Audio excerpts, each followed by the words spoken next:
En fait, on prélève simplement un volume et ensuite on prélève notre échantillon de pâte. Seuls 60% des offres des entreprises sont pourvues, alors le CFA Papetier de Gérard May recrute sans cesse.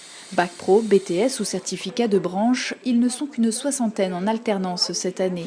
Une tendance qui pèse sur l'industrie papetière au point d'avoir une personne chargée de faire la promotion du CFA. Il y a une grosse demande donc, des entreprises qui ont besoin effectivement de personnel.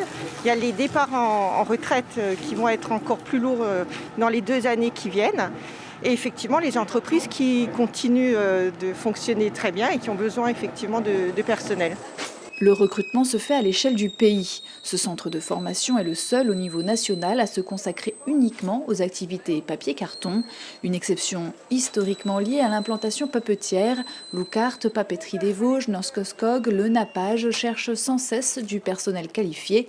Thomas était intérimaire à Clairefontaine, la papeterie l'a incité à se former. Quand on travaille dans une entreprise, on nous montre comment faire, il y a les modes opératoires, mais en venant ici, en faisant un bac pro, on apprend vraiment tout ce qui est l'analyse des machines en fait. Donc on comprend vraiment comment les machines fonctionnent et en même pas un mois, en venant ici, ma façon de voir les choses a changé. Ils ont entre 17 et 40 ans en formation initiale ou reconversion.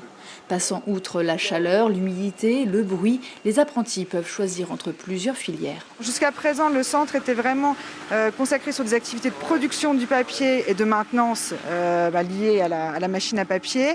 Et puis, depuis cette année, on développe plus encore les formations en transformation du papier.